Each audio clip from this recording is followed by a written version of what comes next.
just occurred to me we really haven't had a completely successful test of this equipment. I blame myself. So do I. Well, no sense worrying about it now. Why worry? Each of us is wearing an unlicensed nuclear accelerator on his back. Yeah. Now let's get ready. Switch me on.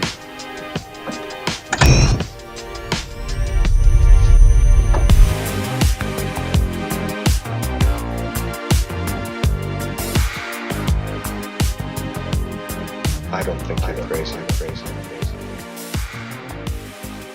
Back off, man. I'm a scientist. What is up, Ghostheads? It is me, Ted, aka Steady, with Ghostheads Radio, and this is going to be a fantastic live stream. Absolutely fantastic. We are so happy you're here. We have, for a very long time, have been waiting and holding discussions and meeting with groups and sending emails and messaging back and forth, all to get to this point. Of course, you guys fully understand that the Ghostbusters Toy Drive, which started a really long time ago, we do the best we can to coordinate, to share ideas, to make sure that every team is set up for success when they have questions, when they need tips on who to go to or where to go. It's all about communication and about sharing ideas and talking about the pros and cons, the things that work, the things that don't work, and supporting one another, right? It's also about getting groups together in certain areas. It never fails. The groups in certain states that band together for the common good, they do incredible things. It's insane to see the things that they accomplish. And so now here we are, once again, another Ghostbusters nationwide toy drive campaign in the books, and we're going to be sharing the results with you very, very shortly. Also, today, because we are who we are the Ghostbusters chapters of the world, right? There's also other initiatives we must talk about. So later in the stream, I'm going to be joined by Jeff Foxwell with the Virginia team, and he's going to be discussing Proton Pets. If you have not yet heard about Proton Pets and the Proton Pets initiative and the cause and how you can support it, this is a place to be, because you're going to find out all about how you can support this initiative and how your team can get involved in your community. It doesn't have to be a nationwide thing that you kind of support. It can be done in your own backyard, in your own neighborhood. And so we'll talk with Jeff about Proton Pets later on in the show. And then at the very end of this stream, I will be talking about another initiative that's coming up later in the summer. Some of you guys already know which one I'm thinking of. For those of you who do not know, then I will be sure to gladly bring it up again. But stick around for that. So a lot to talk about, a lot to discuss. And the first thing we're going to do is talk about the Ghostbusters nationwide toy drive. Also, if you're in the chat, say what's up. Let me know which teams are watching right now. Gonna give a shout out to all the teams that participated in this past season's Ghostbusters Toy Drive. So if your team is watching right now, let me know you're here. And I also put together a very special video for all you chapters out there. So here we go. The results for the Ghostbusters nationwide toy drive. And right before I tell you those exact figures, it's good to know, what's the phrase? In order to know where you're going, it's good to remember where you've been.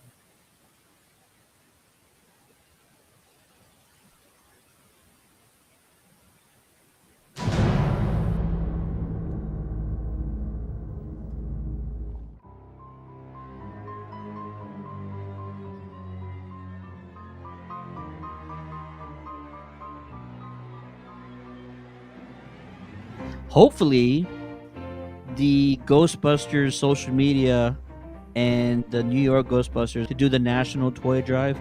Hopefully that's a thing that we continue. Let's make it an annual thing. We get you guys, we get Cincinnati, us, chapters, all the chapters. Texas chapters that we know, and we'll make it a thing. If And donate a like 10,000 toys. Scott says he's in, I knew he would be. Yeah, absolutely. Absolutely. Yep, of course. Did you guys do that with us? Absolutely. Yeah. Yes, of course we'll join you. Yeah. We'll help 100%. At Circle City, can we count on you? I mean, we have to run that by our board and everything, but I can see us doing it. I can see us being a part of that. Yep. I'm excited to be a part of this plan. Yeah. Let's do it. Exactly. Final totals for the Ghostbusters Toy Drive: 8,951 toys, $11,723 is 8,397 toys, and a whopping $18,291 raised. 9,756 toys, and an astonishing, a whopping $28,255.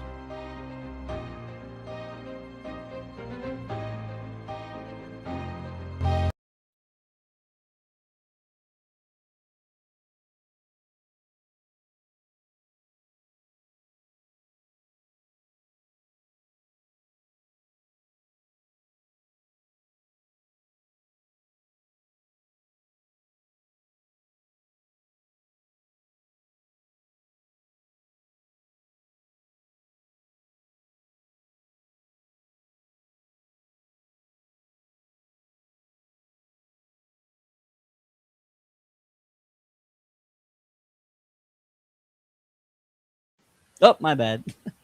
Yes, it has been 5 years, says the Ghostbusters ATX. It's been 5 years since the official Ghostbusters social media account said, go, my children, throw on your flight suits and proton packs, and go collect toys, and spread cheer and joy to the masses. So yes, it has been 5 years. Kerrville is here, says, we love you, Ted, from Kerrville Ghostbusters. I appreciate you guys so much. Love you as well. You guys are amazing. All right, so about to announce the results.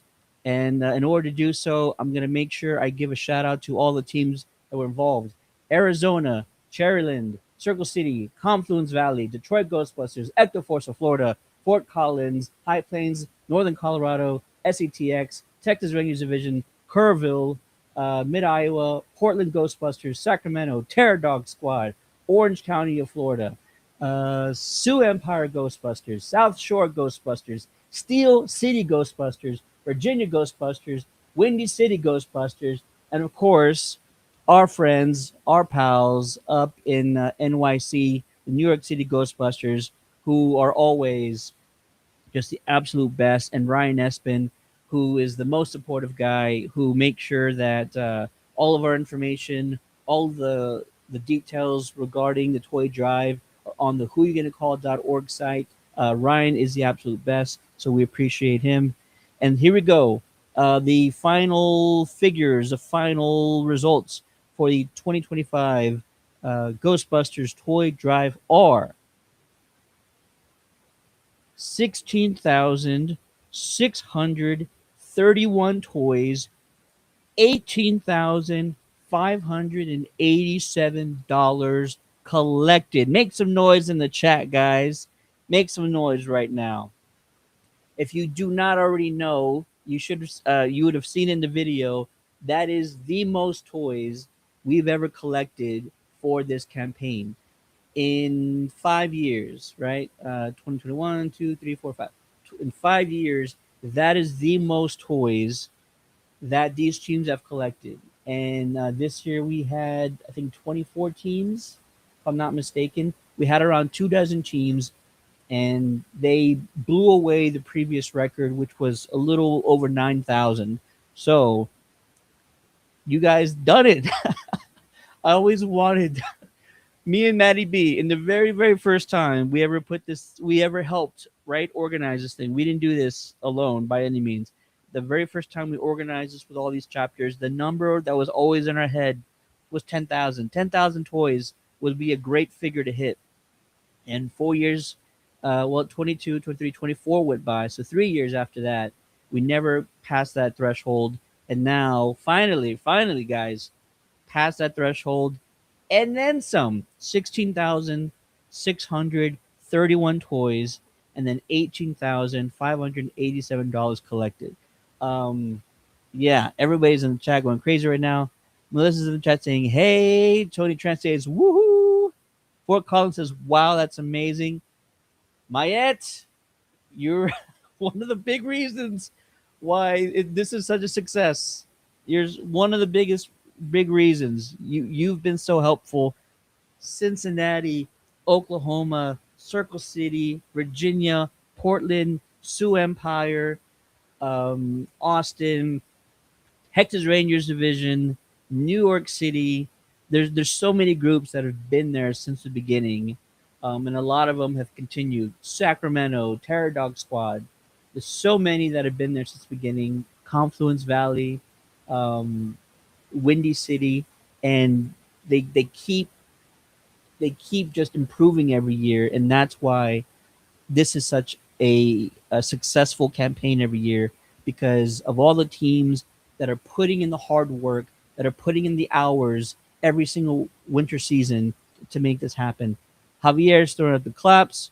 Corval's saying woohoo. Great job, everyone. Ghostbusters Virginia, 100%. Absolutely incredible. I'm going to put it up there one last time.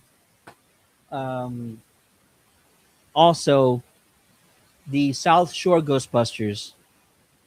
It's not always just about the toys. It's not always just about the money that's collected that goes to charities. South Shore Ghostbusters participated in a blood drive, and they got 14 participants to register to donate blood. So you guys got to step your game up, because you guys are just collecting toys. South Shore Ghostbusters are collecting blood for people who really need it. So shout out to the South Shore Ghostbusters for stepping it up and getting out there, because it's not only about toys. Again, it's not only about toys, it's not only about food. There's other people in need, and it doesn't matter kind of what the cause is. Anyway, you can support it. If it's something that you're deeply passionate about, which is going to make a lot of sense when we get Jeff on here in just a second. If it's a cause that you are passionate about, don't overthink it, right? Come up with ideas, knock on some doors, make some phone calls, send some emails, and figure out how to get your team involved. And so South Shore Ghostbusters, for getting involved with a blood drive of all things. Absolutely fantastic. So shout out to them. Fort Collins, every year we kept getting pumped to do more. And I can't wait to see you guys hit 10,000 by yourselves. By yourselves, Fort Collins. I know it's going to happen one day. Curville says we smell 20K toys next year. I smell 20. One day we'll hit 50. In a few years, all these chapters are going to hit 100,000 toys. And it's going to be the most glorious day ever. Tony Trans is super proud of all the teams out there. It's hard work, but totally worth it. 1,000%, Tony. Melissa says, definitely great job to all teams involved. Absolutely. And SATX, look at you. The South Shore Ghostbusters, you're already spreading inspiration to other teams. Yeah. It could be a blood drive. It could be a toy drive. It could be a food drive. It could be a coat drive, for homeless people, for shelters in the wintertime, for those who need coats or blankets. It's a number of things. And so, yeah, 100%. Congrats to all the teams, all 24 teams. If I missed you, I do apologize. If you want to make sure that, we reached out to so many teams. So if by some small feat we missed your team, I do apologize. But this also motivates me and everybody else who's in this chat right now to keep staying involved and to be more organized than we were last year. So we're not that far away, right? It's already April. I do not want to wait until mid-October before we start chatting with teams again and getting even more organized. And I know there's a bunch of groups already in the chat who already have plans. Maddie B says Christmas in April. You know it, sir. You know it. You know it. Oh man, did you miss the reel? You got to go. I'll play the scissor reel for you later on, Maddie B. You're gonna love it, bro. Awesome. Well, fantastic. All right. Again, thanks to all the teams out there. You have no idea how much this means to me, and what it means to not only all the chapters and all the team members within those chapters, but what it means to all these families that you guys are impacting, right? Each one of those toys, we're talking about at least one kid. Maybe some kids get two of them. So you're at least impacting, 10 to 15,000 kids this past winter season who are getting a blessing of that they probably couldn't have imagined, that they weren't expecting. And you guys did that. Each and every one of you guys did that. And it means the world. So congrats again. It's truly amazing. And so now we're going to pivot from the toy drive to the next initiative that you guys need to know and hear about. It is called the Proton Pets.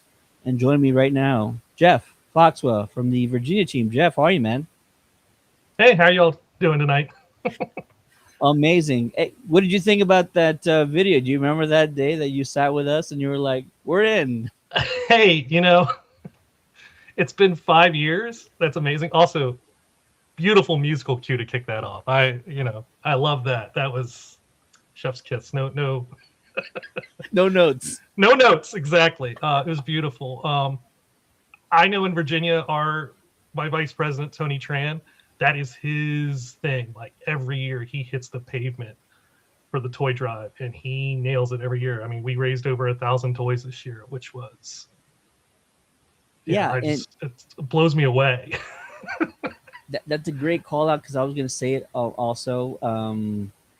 Along with Virginia, Windy City, the Sacramento conglomerate that involves Orange County and Terror Dog Squad, Kerrville as well. All those teams surpassed 1,000, and then you had a handful of other teams that got pretty close to it, within 100 to 200 that were close to 1,000. So shout out to those teams that really stepped up and really led the way, and then every other team. We do this every year, and I'm almost certain I see every team surpass the previous year's goals, and so it blows you away to see all these teams and all the work they put in. It's remarkable. And seeing that number, I mean, I'm not gonna lie, it brings a little tear to my eye. I'm like sitting there like, wow, like we in Virginia always say our motto in Virginia is busted means doing good. And you know, when the teams come together and we work together as a community, it's insane what we can get accomplished. It's absolutely, that number, 16,000 toys. Like I can't even imagine what that would. I would love to see that in one place and see how big that pile was. We're gonna make that a thing, right? So every team try to pile up all your toys next winter season. Try and pile them up. I'm just gonna take photos, and then we're just gonna make a collage. Yeah, we can just Photoshop all. See if it is as tall as 55 Central Park West. There you go. There you go. Tony's in the chat. Say Jeff, you rock. Maddie B. Virginia is for Busters. We are for Busters. But absolutely. The toys are a perfect segue into what I wanted to talk about because we love the toy drive. And we remember we were sitting a few years ago in our officers meeting. We're like, oh man, we really want to do something with pets. What can we do with pets? And we've tossed ideas around and nothing. And then the inspiration of the toy drive and watching why should we just do something in Virginia for Virginia pets? And one of our members, they work for SPCA, and they were talking to us about the need in the community for pet pantries, especially, and how when people are having economic issues, like when you're struggling to feed yourself, feed your kids, it's the pet that is the last person that's thought of. And unfortunately, a lot of times they have to give the pet up to a shelter. And when it goes to a shelter, that puts a burden on the shelter. So it becomes this thing where if they have food and they can supply the pet pantries of food, then when a family's in need, they can contact the pet pantry and say, hey, I need food for my dog. And they're able to go and get food and keep that pet at home with their families. And it's something I never even knew about until one of our members told us about it. And that became what we decided to call Proton Pets. And it's completely a ripoff of the toy drive. Like, the idea was like, get all the Ghostbusters, not just in the country, but in the world, to get together and direct a month of what they do in a month. Because we all do amazing things. Look at the Ghostbusters Give Back campaign, right? 100%, yeah. If you take 1 month's worth of like effort and donate it to and direct it towards a local pet shelter, a pet pantry, you're going to see amazing things, and you're going to help keep families with their pets. And my dog, sadly, he passed away last year, but he was my kid, right? And so we want to get another dog one day, but like, for me, this year especially has meant more to me than last year did, because I'm seeing new teams come online and helping out. Great Falls Ghostbusters, Confluence Valley, Ghostbusters of WNY, Buffalo, Windy City. They're all coming on, and they're finding a way to give back to pets in their community. And there's so many ways to do it. My initial idea was like the toy drive, go and put a box in a store and have people donate food. Unfortunately, a lot of stores don't want to do that, which really, it was kind of sad, because like I went to like the big box ones and they're like, oh, we're sorry, we can't do that. We have our own pet charities we work with. But what we found was, like, if you go and you raise money and just take that money and directly either go buy pet food and go donate it, or take it and donate it to the SPCA or the whatever the charity in your whatever the charity in your area is. Yeah. It can help. And Kerrville, I don't know if I gave you a shout out. I know you're on this year. We just added you today to the Who You Gonna Call page. But yeah, it's been amazing to see. Heck yeah, Texas Rangers on board. That's awesome. Yep, exactly. If you haven't yet, you can go to whoyougonnacall.org/proton-pets and find out all about it, because we're not asking anyone to like, what we're asking people to do is just find a way in your community to direct back and help. And this is a great place to do it, because if you have questions, ask them away. If you're in the chat watching, your team is not involved yet, but the gears are turning. This is how all great ideas start, right? This is how the toy drive has been increasing every year, because 5 years ago we thought like, hey, we should probably be more organized next year. So if you have questions about Proton Pets, if you're not involved yet, throw them in the chat. If you have a question that Jeff hasn't been asked before, we'll all talk it out and we'll figure something out. So the goal is to get food to families who need it, or get food to pet shelters who need it. And the focus is on pet shelters that have no kill policies, by the way. Yes, that is very key. And for all you animal lovers out there, you completely understand why. So any means that you can to either get food or money for food to families who need it or pet shelters who need it is the action that we're all trying to take here. I'm only going to speak for an experience that we had recently, and it's going to probably help turn the gears a little bit for some folks and maybe get some ideas. There is a organization that's headquartered in San Antonio, where I am at, and where the Ghostbusters of San Antonio are, known as the Puppy Food Bank. And the Puppy Food Bank does exactly what Jeff says.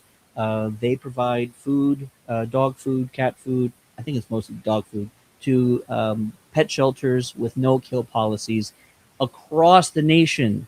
This is not just a local thing. They try and help any city, state, organization, pet shelter that needs it. So I'm gonna bring them up later on. Um, what they did is they flew in Mr. Winston Zuttermore, um, Ernie Hudson, for those of you who don't know, and he did a meet and greet with probably 1,000 fans over the weekend, and at every event he took monetary donations for the puppy food bank. So that's one way that this was done. People didn't bring in bags of food. If they wanted to, we could probably found a way to make it work out. But all they did was they had a QR code on the table. I had to kind of remind the organization, like, how do we get people to donate again? They're like, we don't know. We're like, let's put a QR code and they can donate. Like, that sounds like a good idea. So people would meet with Ernie and then they would donate if they wanted to. It wasn't a mandatory thing.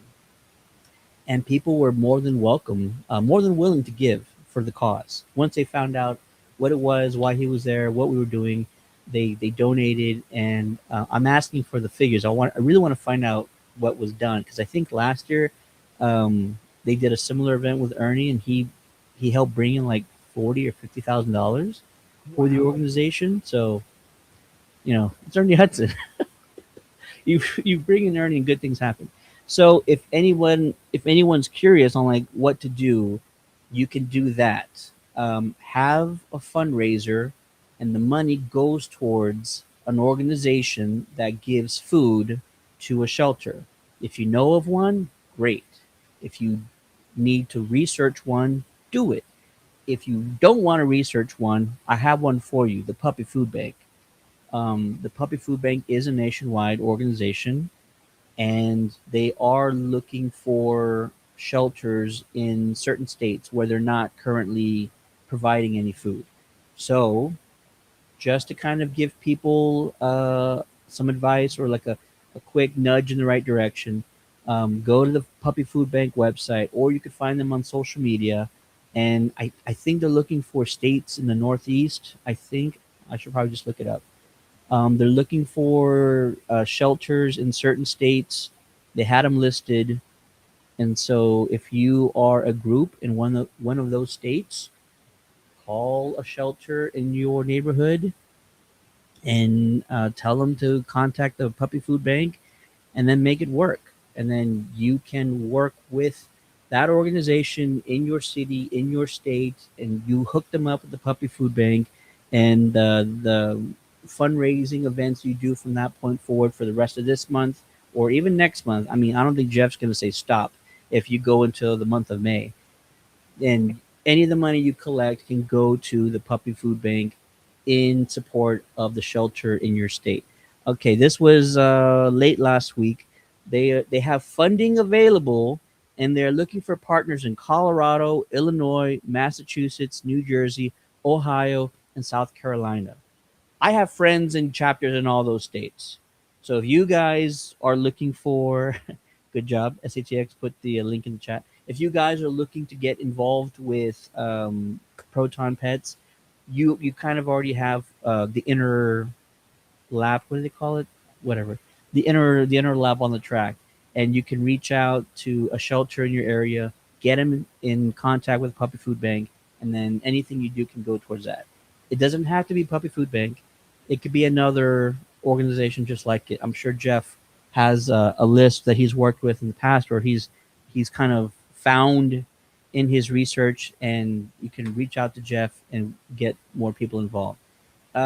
Jeff, you've talked to a lot of teams about what they're doing. What are some of the things that you've noticed that teams are doing out there in support of Proton Pets, or like what really has stood out to you regarding their work? So the cool stuff that I've seen is like the Stuff the Ecto events, where you go out with an Ecto and you have a connection somewhere. If you park an Ecto, they will come. It doesn't matter. It's just a rule of thumb, right? So you park it out there and you get people to buy food and come out and just throw it in the back of the car. That's amazing. I've seen some, like most of the groups are all doing an event with a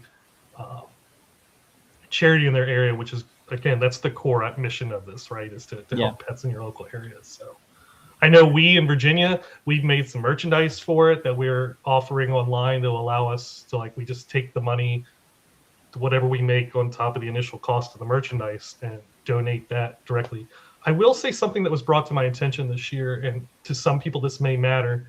Like, when you donate to a pet shelter, especially like the SPCA, you can dictate where that money can go.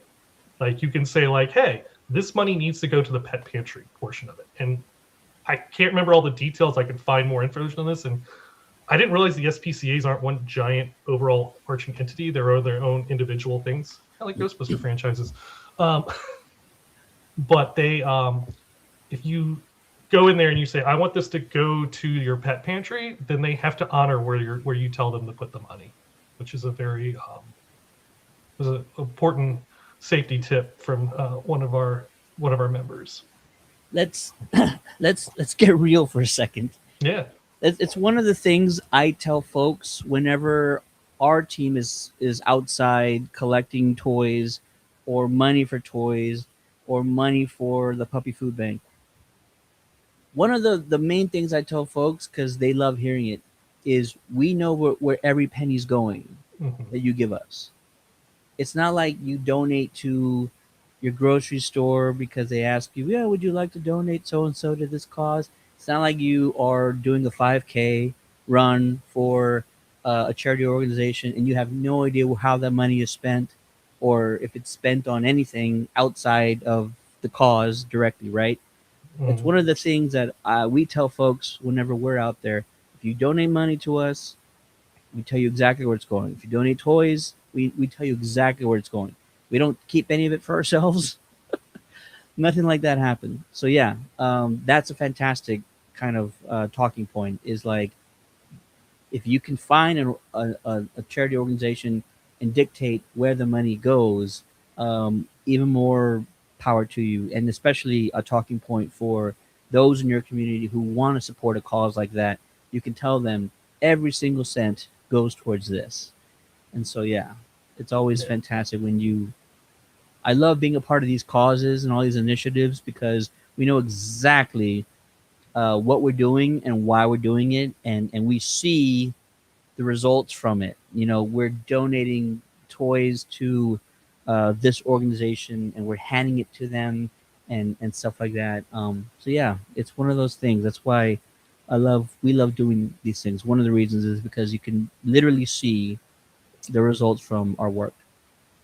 Yes, exactly. It's as I like to tell people all the time, for me is, you know, we all have our 9 to 5, right?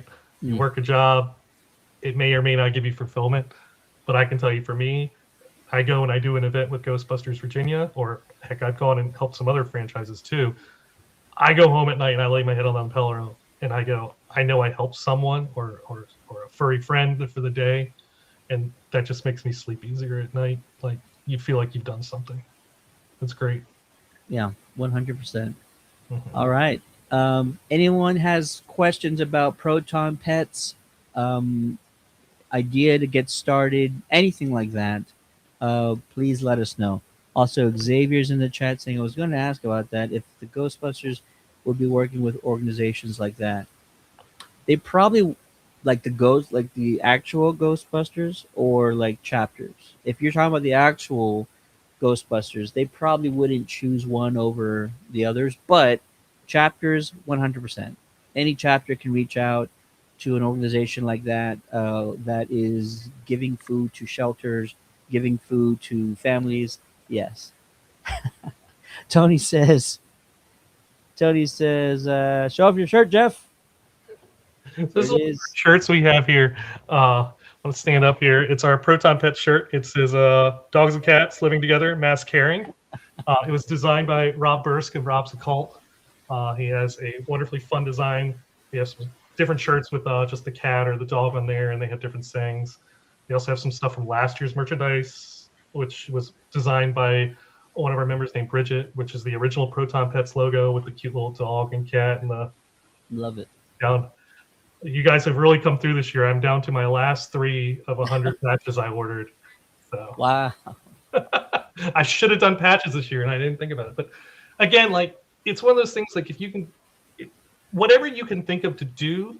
Like, I guess this is where one of our problems that I've had explain what Proton Pets is Proton Pets is, it's simply an idea to tell people to go out and support their pets in their area, and to direct Ghostbusters, who all have their own causes that we donate to, but say like, hey, this month, let's try to focus our efforts into one area, like the toy drive, because you get amazing results when all the teams work together and, like, you know, helping each other to do, you know, something bigger than just ourselves. Yeah. This is one of those things where, just like you mentioned, like the toy drive, there's not one way to do a toy drive. You have teams like us. We put a box out. We stand outside stores, waving people down. That's one way to do it. You have teams. They're probably the smarter ones that collect money year round. Like every month, they're out collecting money, and that pile builds up. You know, and by the end of the year, they do a full-on shopping spree with the money they've collected throughout the year, and they go get toys and they deliver to a charity. So there's not one way to do a toy drive, and I don't think there's one way to get involved with Proton Pets either. Just like Jeff said, you have an idea, get creative with it, figure out a way to work with an organization in your neighborhood. That's probably the easiest way to do it. Find an organization that delivers food to shelters or families, and ask them how you can get involved. What's the biggest support they need? What's the biggest way you can support them?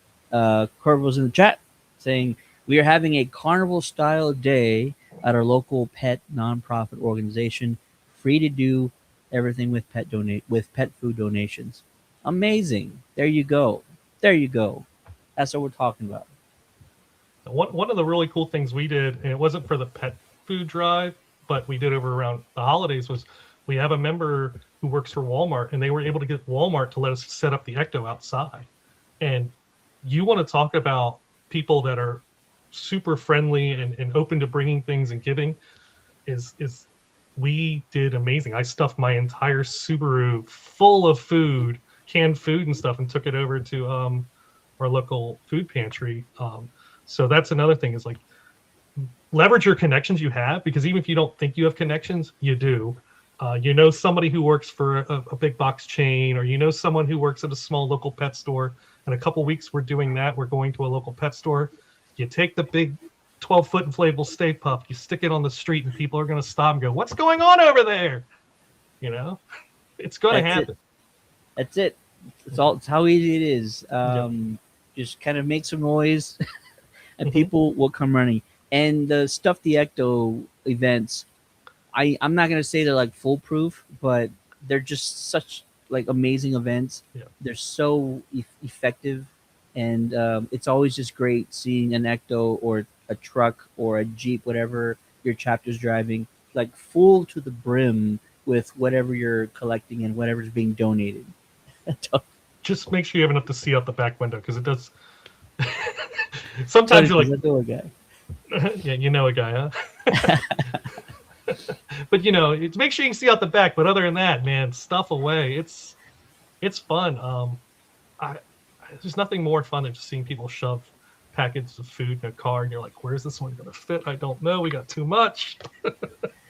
It's absolutely amazing. I can't remember the first team that I saw do that. It might have been Station 580, or might have been South Dakota.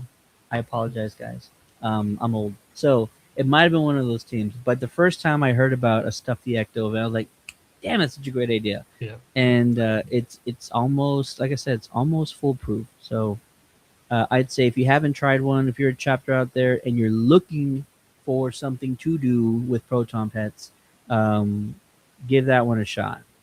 And always feel free to reach out to us. I'm happy to talk to you at any time. 24 hours a day, 7 days a week. It doesn't matter. You can ping me, and I will talk to you about Proton Pets and give you suggestions if you want suggestions. Even like how ways to make your franchise more, I don't want to say profitable because that's not the right word, but more successful. Because I will tell you, last year I took a field trip to Circle City, and I spent a weekend with Jacob Bartlett and the guys at Circle City, and they taught me so much. Yeah. And it changed Ghostbusters Virginia, like night and day on how we do our donations and fundraising. But the same thing goes. We all are working towards a common cause. The one thing that I hate and sorry is gatekeepering. I don't like people that want to like lock away information to themselves. So like share what you know, work together. We're all wearing a Moogly. They don't see Virginia or San Antonio. They just see a Moogly and they're like, oh, Ghostbusters. It's Ghostbusters. So in the end, you're all the same to everyone else.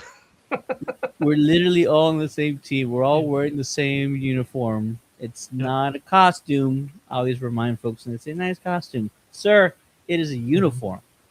But anyways. Which Ghostbuster you are? I'm myself. I'm myself. You know who never asked that question? The kids. The kids never ask, which Ghostbuster are you? Right?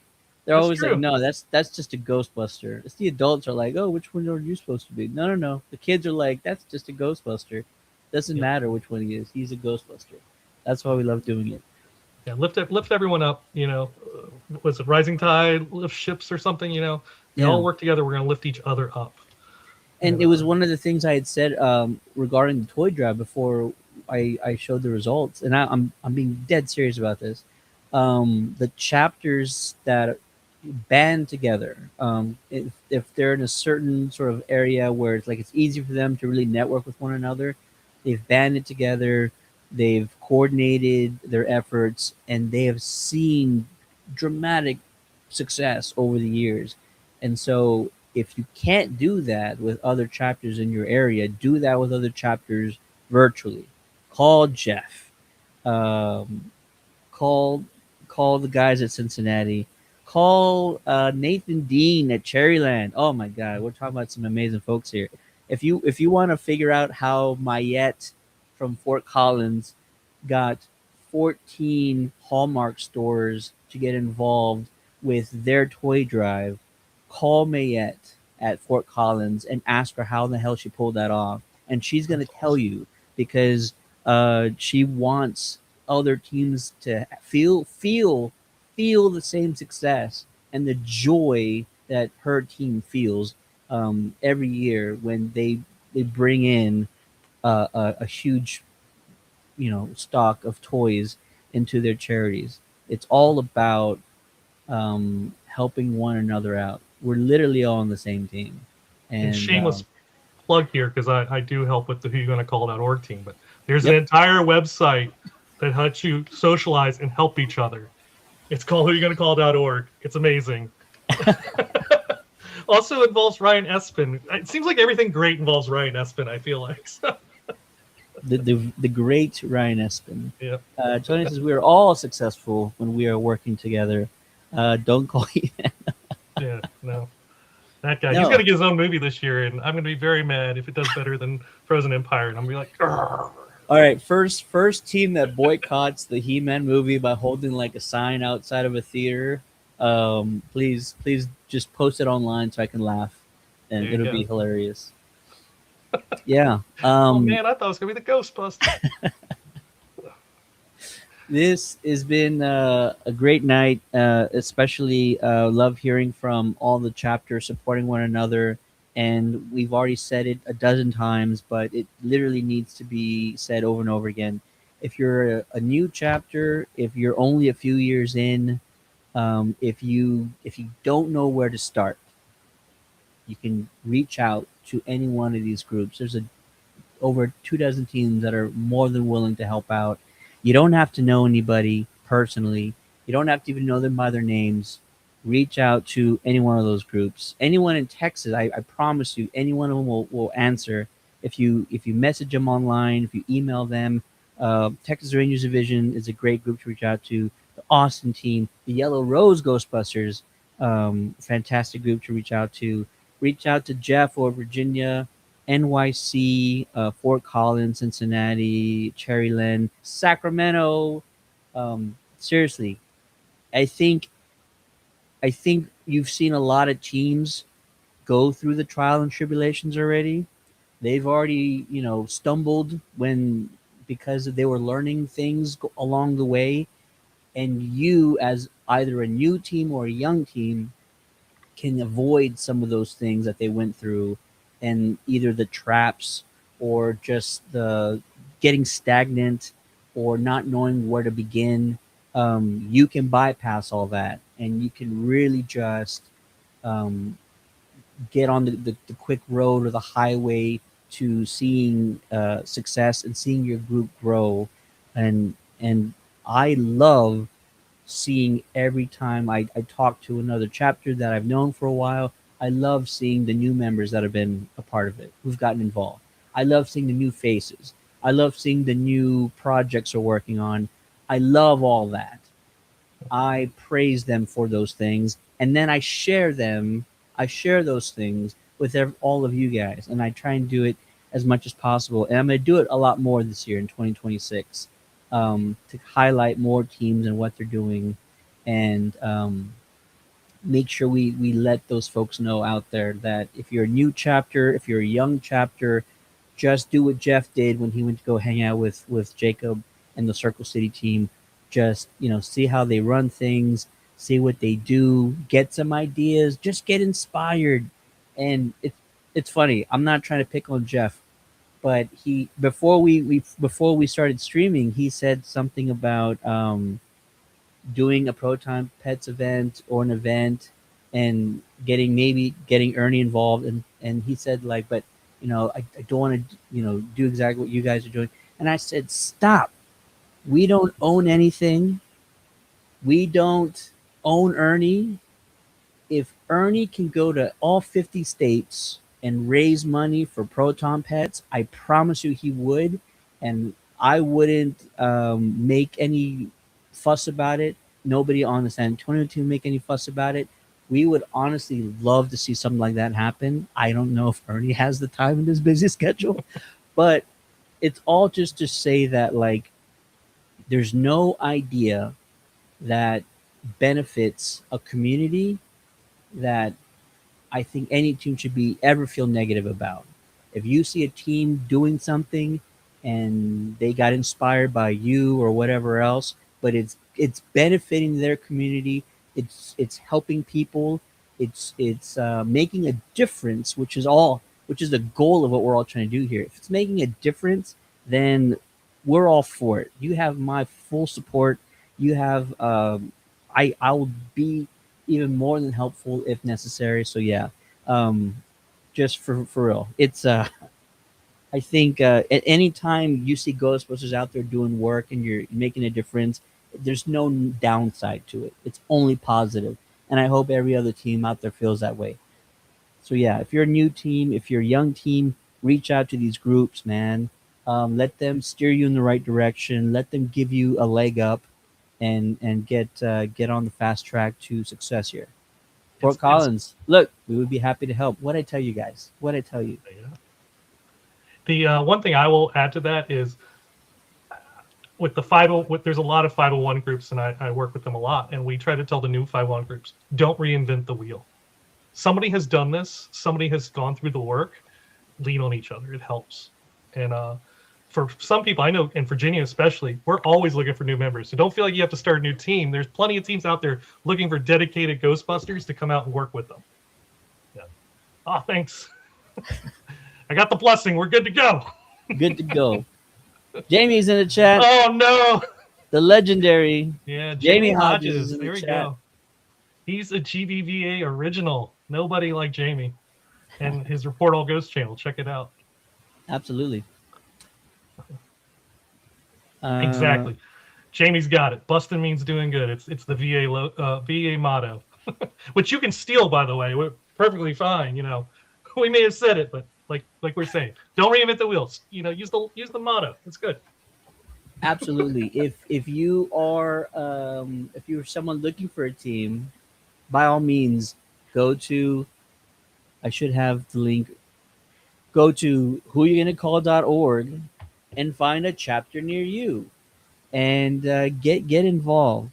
And I don't know the recruitment process for a lot of chapters, and I'm not going to get into all that, but I'm willing to bet that there's 50, 60 chapters across the country that are going to welcome you with open arms if what you're trying to do is be a good Samaritan and like do some positive work in your community. I don't think any chapter is going to kind of put you through the ringer to kind of get you involved and include into their group. So yeah, find a chapter near you.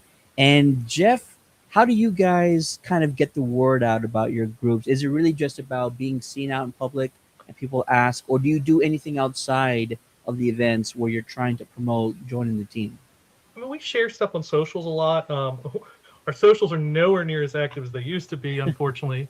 There's no time for that anymore. Jamie was like when he was running the GBB socials, it was 24/7. It was great, but we try our best now. But it's go to events. You'll have people walk up and they're like, "Oh, I'd love to be a Ghostbuster, but like, listen." Our rule, at least in Ghostbusters Virginia, is you look like a Ghostbuster from 10 feet away. What we want is people that want to come out and put in the work and help raise money for charity, right? That's our core function. There are groups out there that are more of the club focused group, and that's fine. If that's what you want to do as your group. But like if you're looking for a charity piece, I guarantee you there's groups out there that are more focused to charity. If you're looking for the club piece, it's there. You'll find what you want.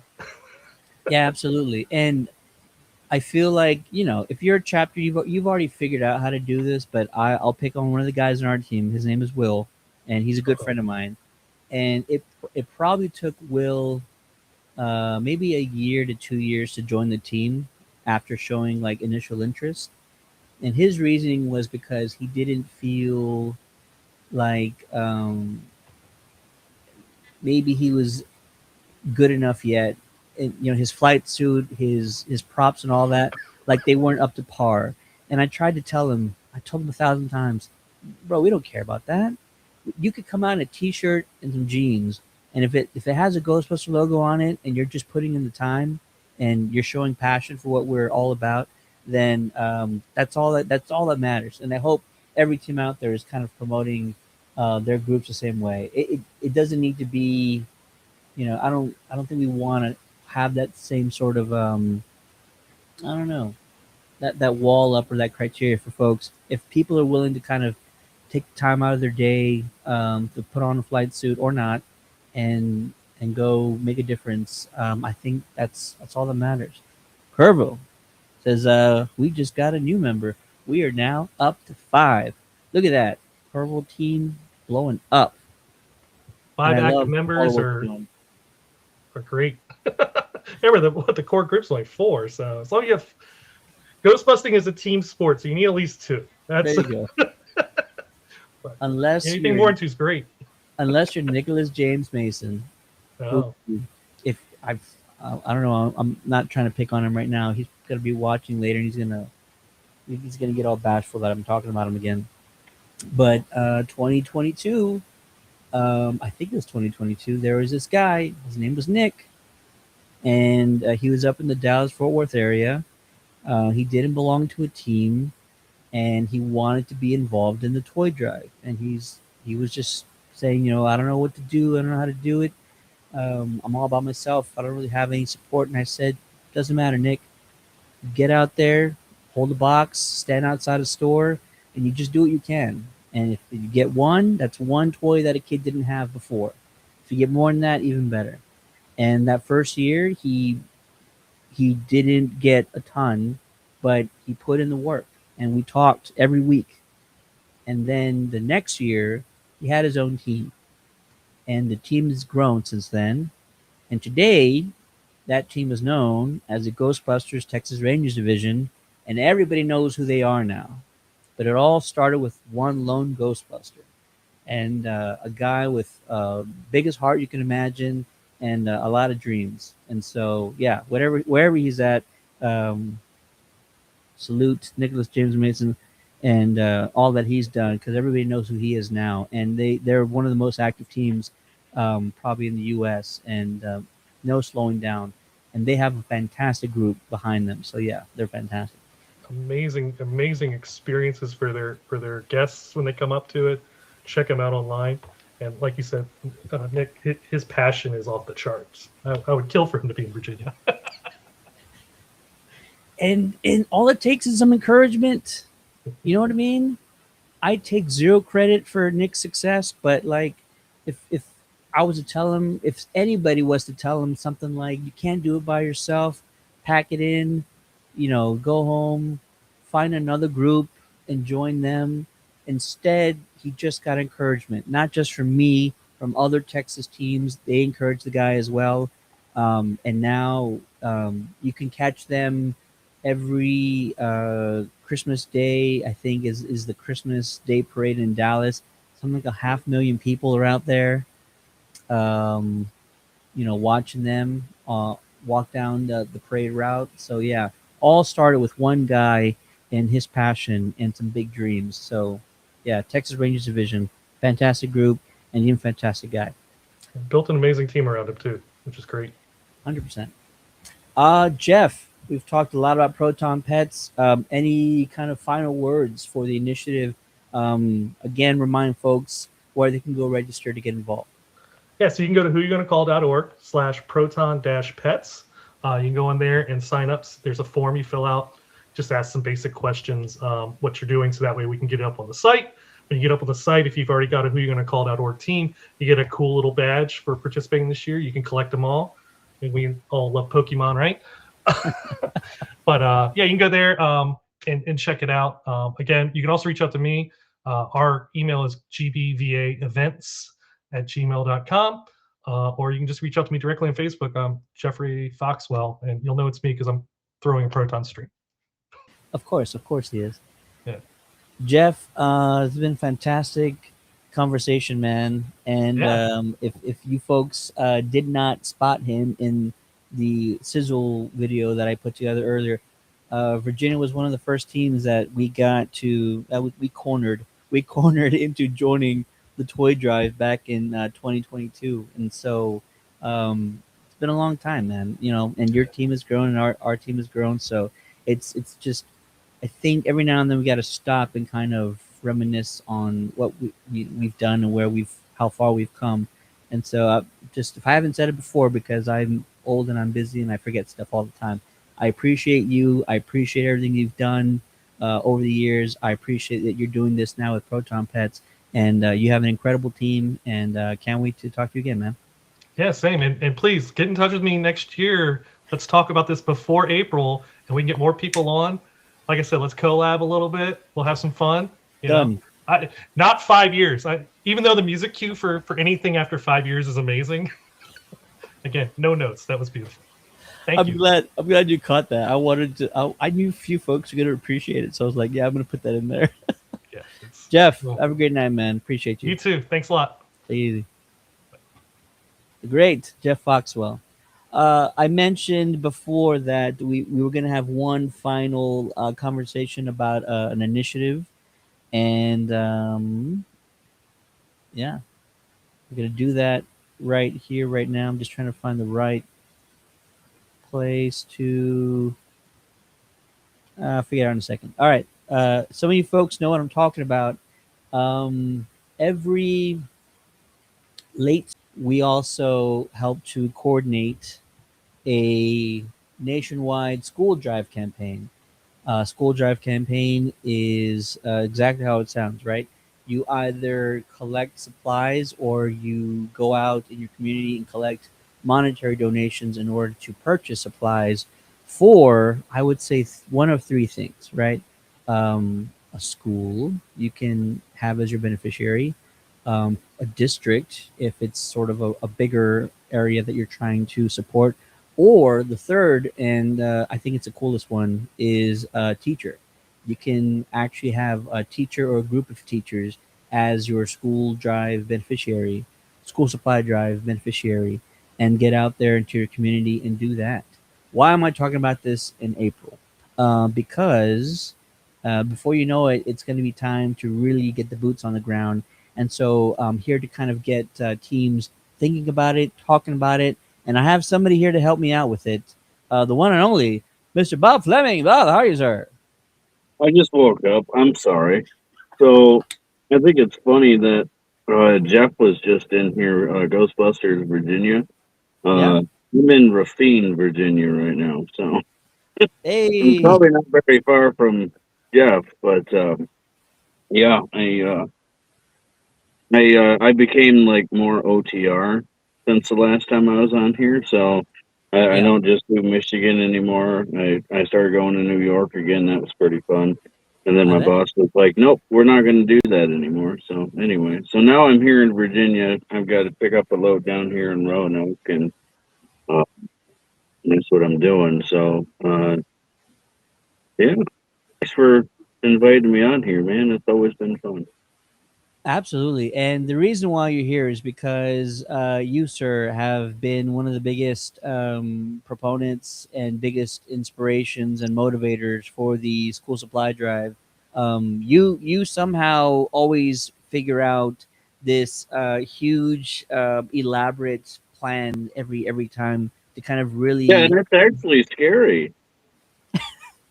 It actually gets scary, and like I'm a team now. I got my team now, and and I kind of split from the Ghostbusters, but I still do Ghostbusters stuff, and my team is now more than just Ghostbusters. We're basically any cosplay, and Mm, it really puts it all together. Whatever. Am I still sounding good? It says oops connection lost, but I have full bars. Am I still good? I can still hear you. Yeah, you're still good on my end. It's so weird. But yeah, we're it really puts it into play that it's for the kids to help kids and back on track, whether it's for the or for the toy drive. And last year for the toy drive was the first year we did the kind of split it from the Ghostbuster thing, but we still was successful. The toy drive itself was like 696 or 626 or it's something six five Yeah. six or something. Oh yeah, I have notes, but I'm not going to do that right now. But yeah, I'm moving towards kind of teaching people and helping people actually get drives off the ground. And this year for the school supply drive, we're doing different things. We have Midland. My son is going to be running Midland this year, and I know I've been doing Midland. I've done all of them, and he's chose the Back to the Future theme, and that really sounds exciting. And we're also working with Davison Community Ghostbusters of the Great Lakes Ghostbuster Coalition to do a drive there, and that's his first time. And he started off just watching my stuff on Facebook, and wanting to meet up with me and stuff like that. And so I helped him get into the Great Lakes Ghostbuster Coalition. And he's still talking to me, and he's like, "You do drives really good. I want you to teach me." And I was like, "Yeah, I can do that." So I'm doing that, and we just got off the phone the other day, and he goes, "What's step one?" I says, "Get permission," because that's where I start with things. And normally, like I really like to get permission. I like to talk to the school, try to get the school involved, talk to the principal, talk to the superintendent, and say, "Hey, this is what we do, and we want to do it for you." And I hope people in are the writing this past, down. This is gold stuff right here. it's gold stuff. It works. I mean, it gets a little crazy, and I tell people like the first drive is the hardest, and it's like, yeah, it's cliche when it comes to talking about, yeah, you're talking about holes. The first hole is the hardest. You're talking about the first test is the hardest. Whatever. There's a lot of things that are the first that's the hardest, but it's true. But when you're with me, learning how to do a school supply drive or a toy drive, you're not alone. I'm here trying to help you. But Yeah. look, nobody helped me when I started doing these drives. I just came across Ted's video, and it's like, yeah, I want to do this, and I just like the first drive. You remember the first drive I ever did was the school supply drive. It was like 4 years ago, and I guess I wanted to be difficult, and I was like, I don't want to do Toys for Tots. I want to make my own. Don't make your own, because that makes it 10 times more difficult. But now it's like it's established. I have, all these, supporters that help me do the drive for kids with autism. So it's not like I really need to, do much with it now. It's established, but it's like when it first starts, it's like you have no idea. You have no idea if it's going to get off the ground. You don't know how many people are going to support it. You don't know how many, how many boxes you're going to have. And in the first year I did it, I didn't have any boxes. I just set up the car at the Five Below in Midland, and they've been really cool with it. And this is a good thing to tell folks, because I think this is like the rubric. This is the blueprint. Bob is the blueprint for a school supply drive, by the way. Step one, you find your beneficiary. If it's a school, a district, or a teacher or a group of teachers, you go find them and you ask for permission, like Bob mentioned. And, secondly, right now is a good time to do that. I've been talking to different schools and teams. I'm trying to work with a team in Saginaw, Michigan. I'm working with the Squid Squad again in Gladwin, Michigan. The Squid Squad, they're from Midland, but they did really good in Gladwin last year, and we really appreciate everything they do. So this year, instead of, kind of being stressed, I am just, I'm leaving it up to teams. So like I said, my son in Midland, he's going to run that. I'm going to help him, but he's going to run that. And so every idea is going to come from him with a drive that's already established. So, we got relationships with people in Midland. We got, relationships with people in Saginaw. We got people, in Midland. And I wanted to do Harrison again. And yeah, Five Belows are a good place to be set up at. They are very supportive, whether it's the school supply drive or the toy drive. And I don't know about the pet drive though, but yeah.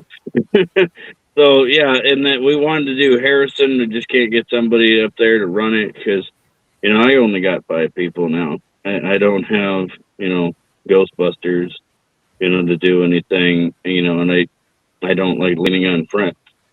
But with the whole any cosplay thing, you can do whatever you need to. Exactly. And you mentioned, having supporters. I know, because I know you, when you say you have set up like a network of supporters, you're talking about like restaurants, retailers, comic book shops. Like, talk about what you did to help kind of set up a group of retailers and shops that you've worked with in the past that have really helped out your drives. Well, and when it comes to picking drive locations, it's kind of crazy because you got to think about where it's at. How far is it from a grocery store or, Walmart, Target, whatever. If it's a restaurant or, a gas station out in the middle of nowhere, yeah, you might get some things, and, other than that, there's always like the employees, like they want to buy and put stuff in the box. But, you got to be pretty close to Walmart. You got to be pretty close to some kind of store with those school drive supplies, or you got to be like, here's an example, like Dodge City is a little town, I would say, almost like a subdivision outside of Harrison, Michigan. And I grew up around Harrison, so I know a little bit about it. There's nothing out there. I mean, there's like 3 gas stations right next to each other, basically. And I was like, this is a part of Harrison, so we should, have these guys support Harrison. And there's a Dollar General there now, but when I was growing up, there wasn't. But it's like Kern's. What was it? Kern's grocery store. We had last year for the school supply drive, and I had no clue how that was going to go on. It's a gas station, but it's kind of like a little general store at the same time. So they had pens and paper and stuff like that, but they didn't have like everything. Yeah. They actually had a good amount of stuff, and they surprised the crap out of me, you know. And they were like the only ones in that little subdivision Dodge City that had anything. The one place didn't even know what my box looked like, and they threw it out months ago. But like I said, right now is a good opportunity to actually talk to your schools and get them on board, because May is usually graduation, end of the year, and they're dealing They don't want to deal with that. They don't want to deal with that in May. No. And then certainly, try getting a hold of the school anywhere between May and August. You're going to wait for a reply because they're not checking their email as frequently as they did while they're in school. So right now, get permission, and then from this point on, you can start planning your stuff. So like Bay City, we just talked to, I say Bay City, but it's actually Bangor Township. It's Bangor Township Schools. I just talked to the lady yesterday, or the other day. I'm sorry. My days are messed up. I'm a truck driver. But I just talked to them the other day, and I got permission.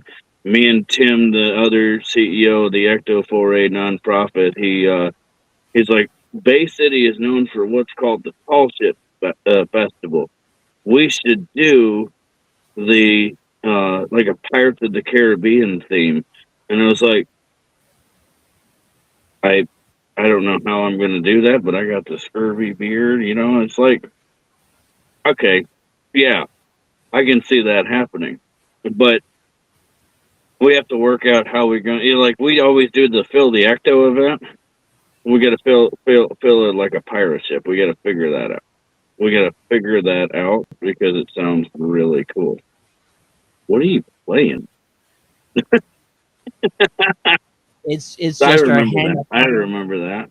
It's our handy dandy logo, created by the great Jacob Bartlett, and to kind of this, I'm remembering, because you and I are we're old and we forget stuff. I'm remembering all the things I need to make sure I say.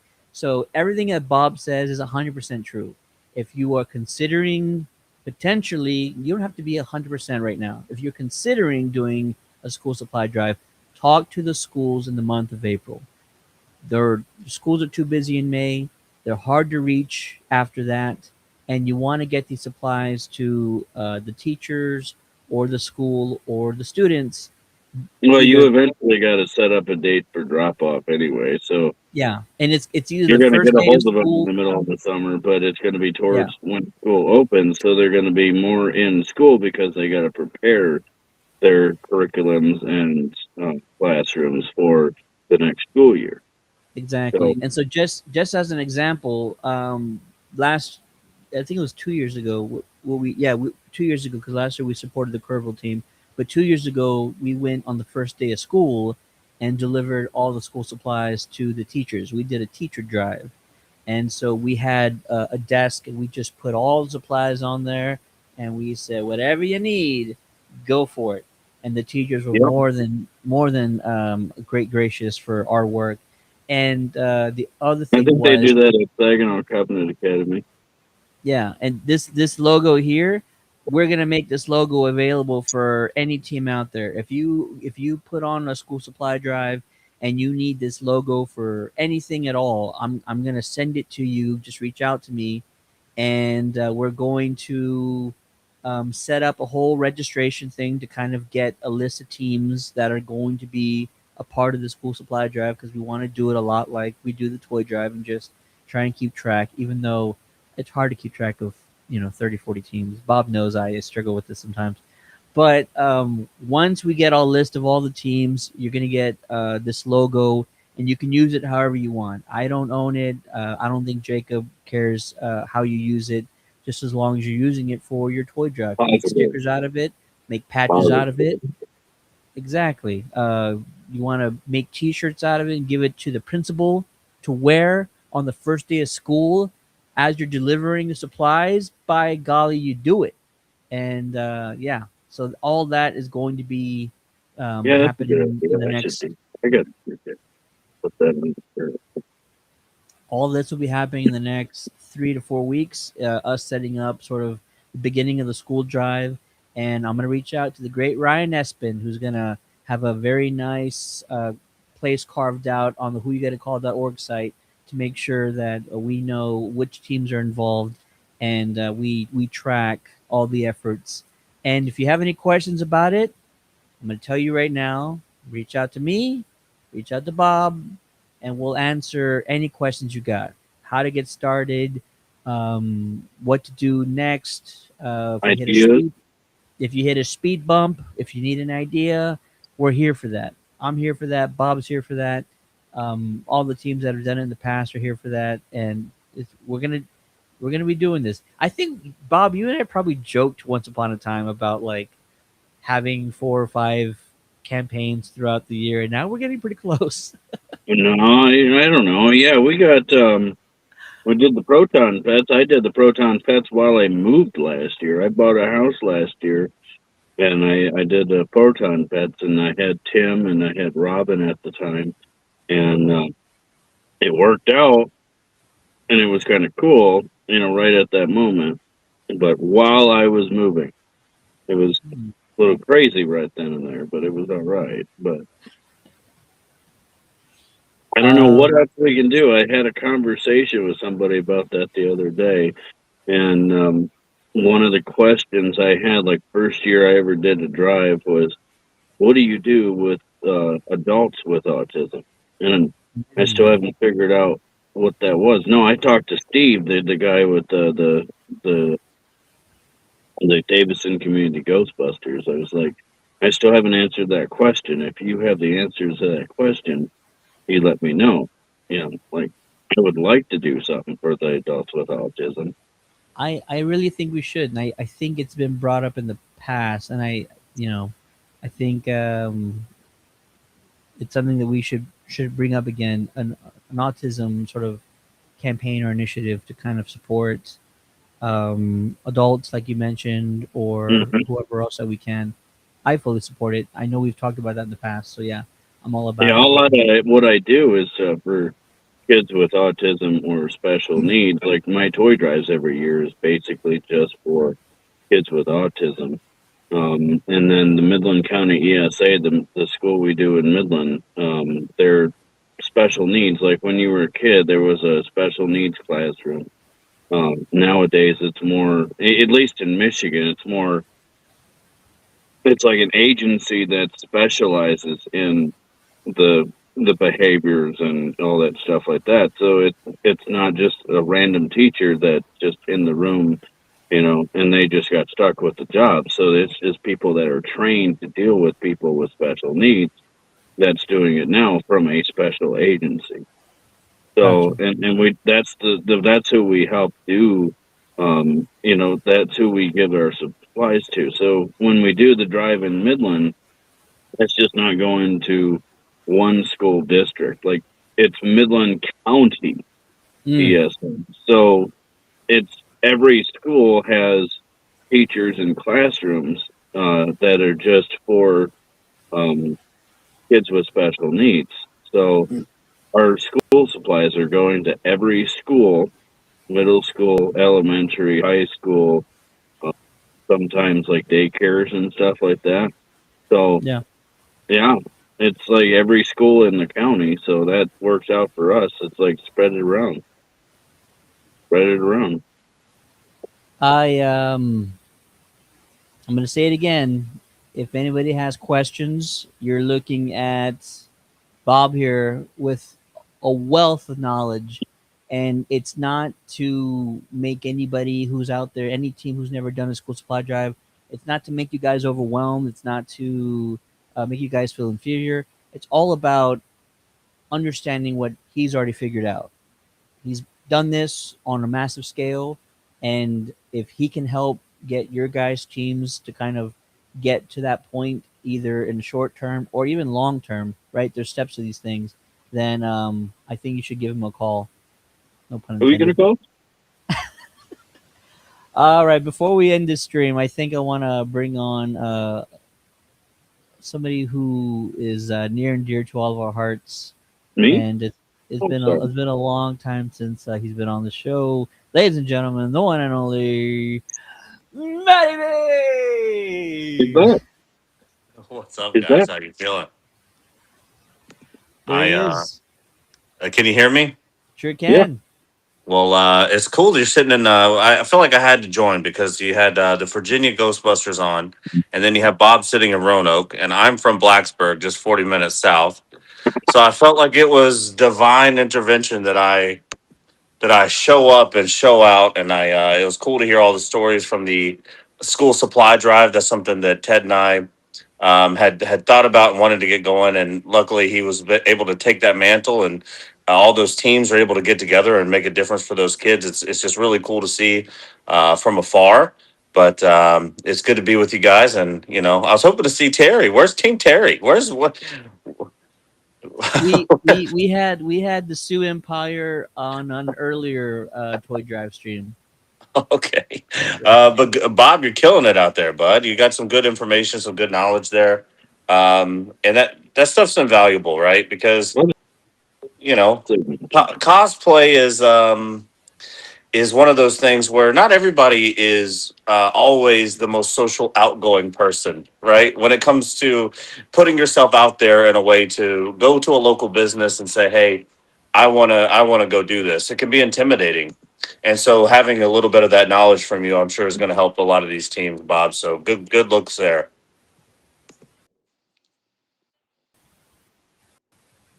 Yeah. We lost Bob. So No. I'm pretty sure that's my stuff going haywire right now, but yeah. Oh, okay. Well, we'll probably get him back in a second. Well, I like Ghostbusters Virginia there. Yes, let's go Hokies.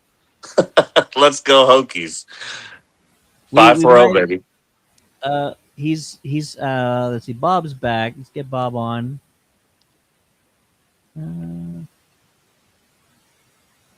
Systems working itself out right now. The containment unit is full. That's what's happening. Yeah. Let's see. Oh, Jeff, thank you, sir. whoyougettacall.org. You can go to the school drive. There's information there now. It's something that Ryan and I kind of helped detail out last year. And so there's some stuff there now. But if you need to talk to somebody directly, again, reach out to myself, reach out to Bob there. Any of the teams that have been involved in the past, and to get you squared away. And speaking of Jeff, he's waiting in the wings. Might as well just bring him out right now. Well, I mean, Jeff Foxwell is proving himself to be Jeff Fox worthy. Oh, hey! Well, if I had a nickel every time, I'd have at least 250. Oh man. Well, where are you located in Virginia, Jeff? I'm sorry, I didn't hear it earlier. I'm in Richmond. So Ghostbusters Virginia covers from Washington, D.C. down through Richmond, all the way down to Virginia Beach. Okay. There's a separate group called Hill City Ghostbusters. It's in Lynchburg. And then there's now a newer group called Star City Ghostbusters, and they're in Roanoke. I have not talked to Star City yet, but I have a pretty good relationship with Doug and Hill City. They're nice people. I'd like to see that patch. Roanoke has the largest man-made star in America. So hopefully they incorporated that somehow. But yeah, I'm from Blacksburg, so just down the way from Roanoke. And I love it. I live in Texas now, but big shout out to my Virginia Ghostbusters for sure. We're trying to do you proud. Hey man, thank you. So we've been talking a little bit about the drives and the charity and all of that. That's good fun stuff. Yeah. But what are we most excited about that's coming releasing Ghostbusters wise? I heard some news about the animated series. I heard a little bit here and there. Um, I mean, what are we most pumped on? Have we gotten the Dark Horse comics yet? I mean, maybe I've been out of the loop, but it seems like we were promised a lot of stuff, and I don't know if we've seen a lot of it. So the comics came out. There's been 2 runs of it now. There's Two like runs. Yeah, there was the first one where it's like they go back to New York, and then there was a second run that was called, I think, Dead Man's Chest. It's Yeah, kind that of, sounds right. Okay. They came out. The cartoon. Oh man, the cartoon's like the new Ghostbusters 3, right? It's like every few months, someone comes out. It's like, hey, it's coming soon. Hey, next fall. Where's Jamie? That's the trailer Jamie yet. probably knows what's the scoop on. Yeah, Jamie Hodges. Where's he at? The last thing I think we heard was it's still going, it's still ongoing, and they've not revealed a whole lot. You know what? I was so busy when Ernie was in town, I forgot to ask him if he's involved because he would have told us. Ernie doesn't care. Like, who knows what he's doing? If he's in the movie, if he's doing this or that, he'd be like, yeah, I'm involved. I'm in it.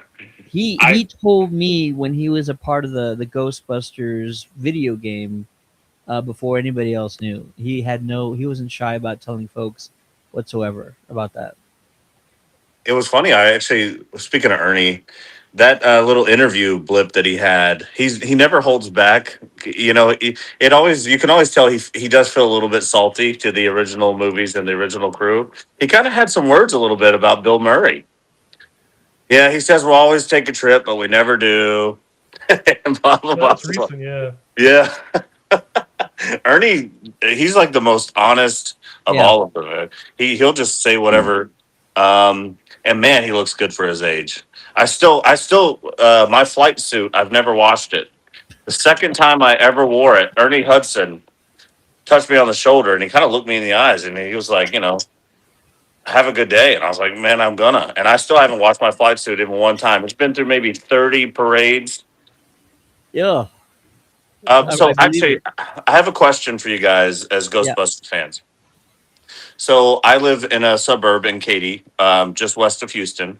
Yep. And I was driving by the other day, and I could see a flag hanging off of a gazebo, and I couldn't tell quite what it was. So it took me a little bit based on where the wind was blowing. But when I was coming back, it's a Ghostbusters flag that is flying from this gentleman's gazebo. And I know the local groups here, and I know that no one lives near me. So I'm wondering, would it have been too much to go knock on his door and say, hey, do you want to be friends? You know what? No, it would not be too much. I don't think so. Not if it's taken to that level, right? Not if it's like, oh, sorry about that. Stanley. Yeah, he's pissed off I'm on the phone. You know what you could do is you reach out to this guy, and because you guys are like neighbors practically, I could see another little group being formed in that section of that area. At least put together a good Halloween house. Anything. You need to write a note and says, do you like Ghostbusters? Check yes or no. You just slide it in his door and see how he responds. I should go ask him to borrow a tool, just in full gear. There you go. Ask for a cup of sugar. Hey, can I have a cup of sugar? I gotta go dig a hole on First Avenue. You got a shovel? And it is also interesting because I was leaving a restaurant here, and maybe it was him. I don't know, because I don't see a lot of Ghostbuster stuff in Katy. But I was leaving a restaurant that I frequent around here, and a gentleman had a Ghostbusters, like a custom jacket on. It had the patch, it had his real name on it, and he had pins on it. And I don't know him from the Houston groups or Yellow Rose. Wow. So it's interesting. It's spreading. It is. It's. I mean, from the Who You Gonna Call perspective, it's over 300 teams now across the world. Yeah. Like, I would love to know, like, if we had Jacob Bartlett or Ryan Espin in here, they would be able to tell us real quick, but like, how many have grown over the years? And that's just because to be on Who You're Gonna Call, you've got to be more than one member. Like, you can't be a solo team to be on Who You're Gonna Call. So yeah, it's interesting. Every time I try to leave and take a break, it calls me back. No. It calls me back. It's too good, man. It's too good. It is. Until you're 90. That'll be great. But it's good. We gotta get some streams going soon. But again, other than just the beautiful charity that takes place in this fandom, there hasn't been much news. It's been a little stale. It's been quiet. I'm hoping GB Day, Dan from Buffalo's got some, hopefully he's got some things on the download he's going to be able to share closer to GB Day. And, obviously Sony will be there to reward, the Ghostbusters Give Back campaign and stuff. So I'm hoping we get some cool news. Like, last year we got that 84 pack out of nowhere. Yeah. Yeah. So we'll see. I'm hoping. I'm glad they did that too. I'm wondering how far they'll take it. Like, are we going to get the slime blower next? Dear God, why haven't they thought of that already? Like, seriously, that would be a huge hit. I would buy one right off the bat. I mean, it is going to be expensive because it's going to be significantly larger. But, it's like, what do they do next? If you're Hasbro, we've gotten the PK8, we've gotten the Trap, we've got 84, and we've got an Afterlife pack. What's next? Like, are they just gonna just a full on replica of an Ectomobile you can mortgage your house for? I mean, what's next? It's interesting because what was it? Spirit Halloween. Supposedly, the rumor right now is they're going to have a gigameter this year. Yeah. Well, really? Like, I'll believe it when I see it because, I don't want to besmirch Sony on here at all, but they kind of forget the Ghostbusters 2 exists a lot of times. So like, see a slime blower or something, I don't know. I would love it. I would love that. Heck, I would love a Bachman sniffer. I would love one of those. The sniffer would be cool. They won't do this because it's a little too niche probably, but the Nintendo controller for the Statue of Liberty. With the Nintendo Ghostbusters 1 and 2 preloaded on it. Hey, yeah. Now we're talking. That's what we really want. That would be rad. Give me those. If anybody knows a good website where they like upload those old Nintendo games and you can find Ghostbusters, please let me know. I really need to know. I mean, I guess if you think about it, there's a couple of things that they could definitely do, like a bouncing toaster. Some groups have done amazing bouncing toasters. A Bluetooth speaker bouncing toaster. A Bluetooth speaker bouncing toaster, yeah, but it only plays Jackie Wilson. It comes preloaded. I almost said Jackie Robinson. Like we're just gonna listen to a baseball game. There's Sue Empire checking in now. Yeah. Another niche thing that would be kind of cool is a Joe Montana jersey. It's Joe Namath. Joe Namath. That's right. Joe Namath, man. I'm so bad on my references today. But yeah, that would be good. Or even just replica slime, something. But Hasbro's, they're going to run out of stuff unless they just go back to recreating the packs and just re-releasing them again. Also, their toy line has always baffled me because, like, the Ecto Glow figures came out and everybody's like, okay, cool, you can finally own the Ecto Glows. Then they do an Ecto Glow Ecto 1, and they're doing an Ecto Glow Stay Puft and Slimer. But please, can I just get Bad to the Bone and H2 Ghosts? The Firehouse. Please re-release the Firehouse because I'm sick and tired of seeing them go on eBay for $200-$300. Oh, like the Kenner one? Yeah. I got nieces and nephews that they want to play with mine. I'm like, no. Not going to happen. I guess it would actually be kind of cool if they did the drone. Oh, or the remote control car. Did they not ever come out with that one? I don't think they did. The RC trap? I've seen it in 3D printed Ghostbusters. 3D printed Ghostbusters has a bunch of them. But if you haven't seen the Hasbro RC trap that came out for Afterlife, it did not pass the 15-year-old boy test. Let's put it that way. It released to a very small market, and people were like, no. You can get them on eBay. They're like $50 to $100, but it gets a little risque really quickly. risque. Uh huh. 15-year-old I don't. boy test. I know this is a family program. I'm trying to piece together what you're saying here.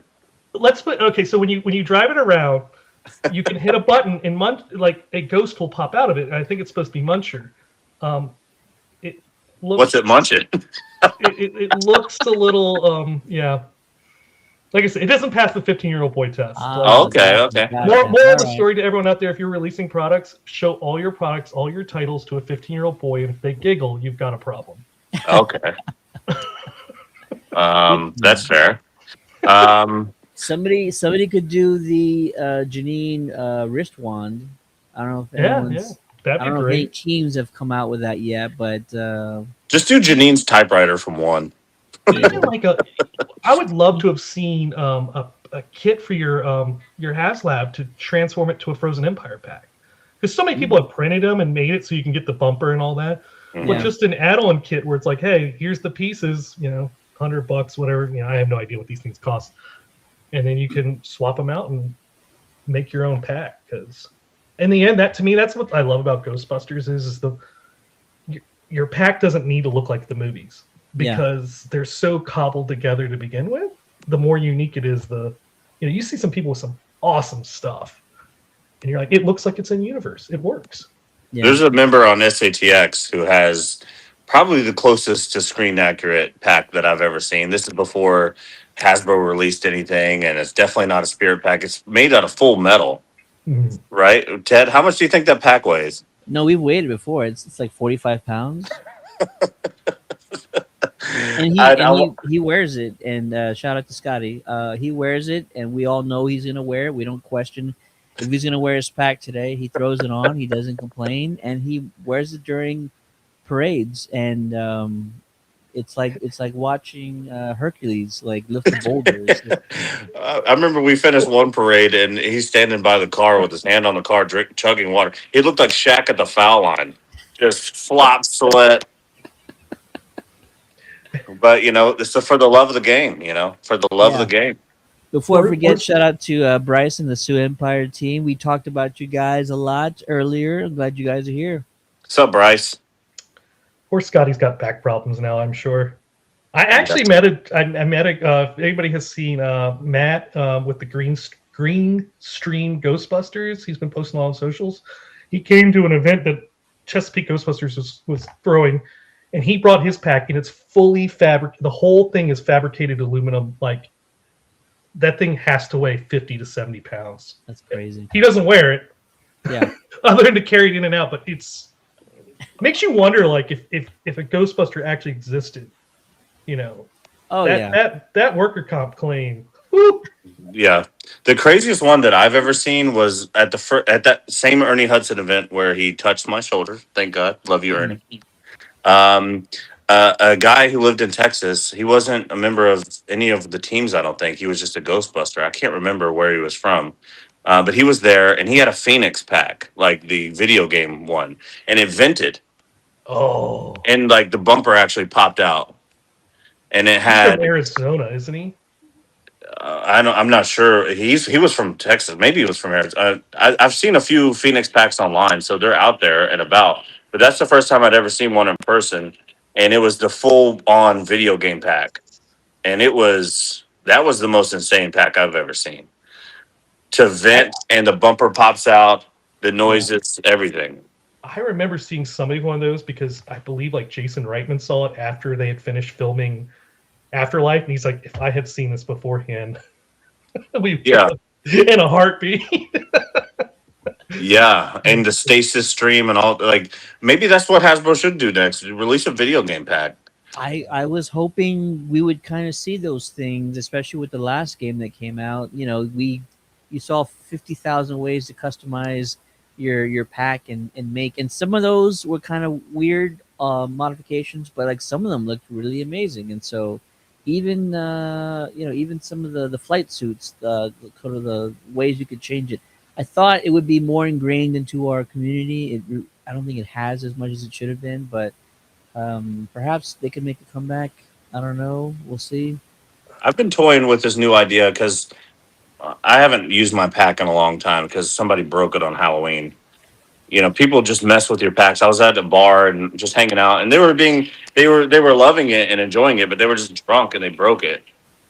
And so it's been annoying, and so I haven't really done anything with it. But I was thinking about getting back into it because I wanted to get a new pack.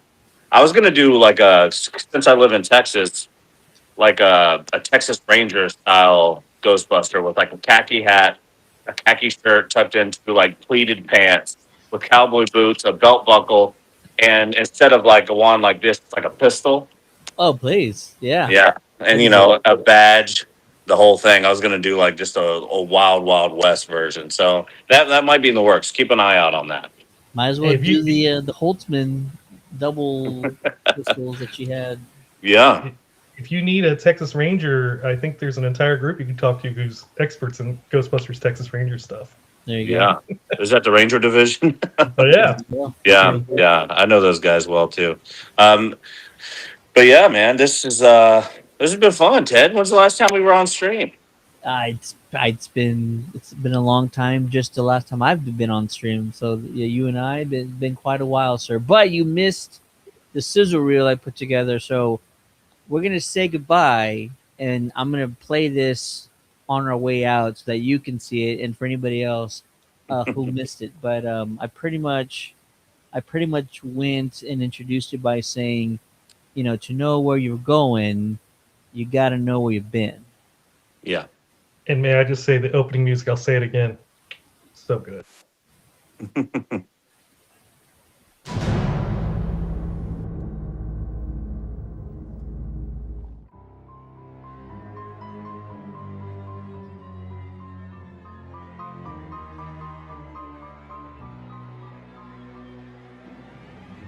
Hopefully, the Ghostbusters social media and the New York Ghostbusters to do the National Toy Drive.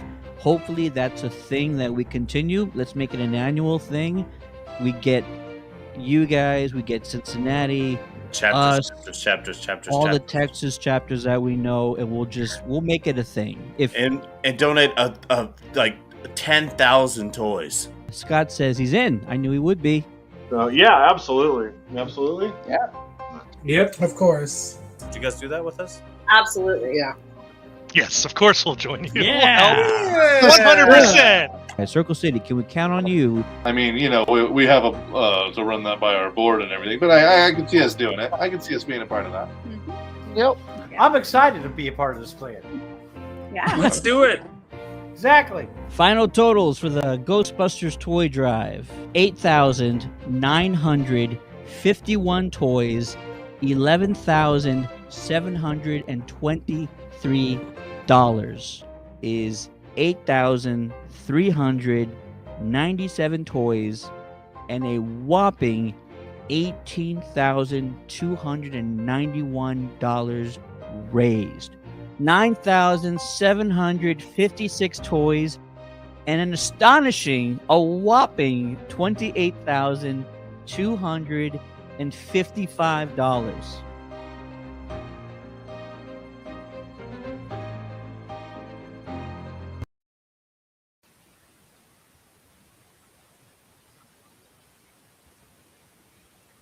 And in case you're just joining us and you missed that total, final update for the toy drive for 2025: 16,631 toys, $18,587. Yes, that is a record for toys collected in the toy drive. What say you, Matty B? You finally hit that 10,000, sir. I know, and it's a big goal. In those early days, in that early clip, it might have seemed as if that was like me shooting for the stars. I didn't think that at all. Honestly, to be fair, I was a little disappointed in the first. I was like, I want to like smash this thing because I know what we can do when we put our heads together, and to watch that growth and to see it build is spectacular. And I love it. And you just got to think that Christmas morning, that family that really needed the help, that feeling that they get, the feeling the kid gets, the feeling the Busters get when they, I mean, it's just a win, win, win, win, win. you know. And so, Vigo didn't steal the toys this year. Vigo's our Grinch. And so it's amazing. I've loved to see it grow. And it was just a funny little idea that we had, right? Yeah. And so it's cool. And gathering all those chapters, they're friends still. I mean, so many of those people in that first year, especially when we reached out to all those groups. I mean, what was it? We contacted like maybe the 25, 30 groups. They still reach out to me on Facebook. They still keep up. They wish me happy birthday. Little tiny things like that of just the community that's built through this is phenomenal. 1,000%. Yeah, we've made lasting friendships, and all these teams, every single one of them, including Jeff and the Virginia group, they've made huge differences in their community. And all it took was a little push from Sony and the Ghostbusters social media account that one day. And then from there, we were like, let's try it and put some more work behind it this time around. And here we are, 4 toy drives later, hitting another milestone, over 16,000 toys collected, and I feel like we can still improve. I know we can. Easy. I know it's only going up. Even new chapters every day. New chapters every day. You got guys like Jeff, Bob, who I talked to earlier, Mayette, who was on the stream earlier, guys like Nathan Dean and Cherryland. All those people, they're helping out other teams and making them even better and making sure that they start off on the right foot. So yeah, collectively, there's just there's nothing that we can't do. Fair. Good All point, right. Jeff. This has been an incredible stream. I am so grateful that we hit another milestone. I'd like to thank Jeff again for joining us. Again, if you want information on the Proton Pets Initiative, fantastic cause, go to whoyougonnacall.org to get more information about that and get yourself registered. If you want help, if you have questions, I know Jeff is ready and willing to answer anything you got. You can also reach out to me if you can't get in touch with Jeff, and I'll steer you in the right direction. Also, shout out to Bob Fleming, who's going to be helping and assisting with the school supply drive. I know it's not till the summer, but you do not want to try and find a school to be the beneficiary later on in the summer. You're going to want to find one now before the school year gets too close to the end. So reach out to a school, reach out to a district, or reach out to some teachers and start asking them if they want to be your beneficiary for your summer school supply drive. We don't have dates set as of right now, but let's just throw out a wild number out there. June to July is going to probably be the time frame. You don't have to start in June. You don't have to end in July. That's just kind of like the roundabout time frame that we're going to be collecting for the school supply drive. The schools also start in a variety of dates in August or in even like late August. So we'll figure it all out, but start talking to those schools and those districts right now to get ahead of the game. And thank you to Maddie B coming in the clutch. Fourth quarter, man, over here. We appreciate you, man. Great seeing you as always. Would not be a Ghostheads Radio Toy Drive finale stream without you here. So appreciate you being here, man. Absolutely. Love you guys. Jeff, have a good night, sir. Great seeing you again. Thanks for the opportunity. And like I said, let's talk sooner next year and we'll collaborate.